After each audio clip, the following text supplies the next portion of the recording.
अच्छा भैया मुझे ये बताओ, कल रात को मैं न्यूज देख रहा था तो उसमें बता रहे कि सीज फायर हो गया है। हिंदुस्तान पाकिस्तान का जो वॉर चल रहा था वो सीज फायर हो गया। सीज फायर का मतलब क्या है? सीज फायर का अर्थ गोलाबारी या सैनिक कार्यवाही को रोक देना ही नहीं है। ये एक भरोसे की डोर होती है और ये भरोसे की डोर पाकिस्तान ने कई बार तोड़ी है।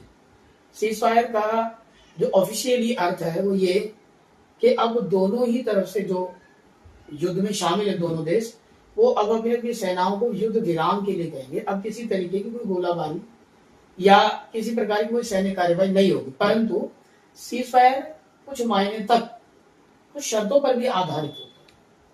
भैया दूसरा मुझे ये बताओ, क्या लगता है आपको ये सीज फायर होना चाहिए था? मतलब ये जो युद्ध में विराम लगा है ये लगना चाहिए था या नहीं? हाँ देखो, सीज फायर होना बहुत जरूरी है, युद्ध विराम जरूरी है। ये दोनों ही देशों के लिए काफी जरूरी है, क्योंकि इसके अंदर बहुत सारी निर्दोष जनता मारी जाएगी, आर्थिक मंदी आ जाएगी। बहुत से लोगों ने अभी नए नए तरीके से बिजनेस चालू किया है, लोन लेके काम धंधा चालू कर रखा है। अगर युद्ध रहेगा तो उनकी आर्थिक स्थिति बिगड़ जाएगी। कुछ लोग अभी बाहर से आए हैं, नया बेचारों ने घर बनाया, जमीन जायदाद ली है, और अचानक से सब कुछ बर्बाद हो जाएगा। और फिर जो पुलगांव में जो हमला हुआ था, धर्म पूछ के जो हिंदू मारे गए, फिर उनका बदला कैसे लिया जाएगा? वो एक उसका क्या?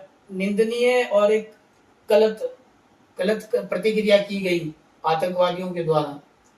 हमने ऑपरेशन सिंदूर फर्स्ट, ऑपरेशन सिंदूर सेकंड, जैसे कि हमने न्यूज चैनल्स वगैरह में देखा, उसके हिसाब से हमने काफी हद तक जो है वो उसका बदला लिया और उन आतंकवादियों को चुन चुन के उनके घर से ही मार के खदेड़ा, उसी घर के अंदर ही मार गिरा।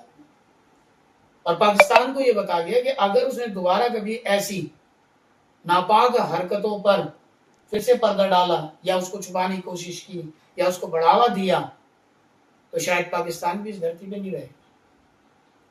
तो एक तरीके से सही हुआ, युद्ध में विराम लगना ही चाहिए था। हाँ, युद्ध विराम एक जरूरी प्रतिक्रिया थी, ये बहुत जरूरी है, दोनों देशों के लिए बहुत जरूरी, निर्दोष जनता मार जाएगी।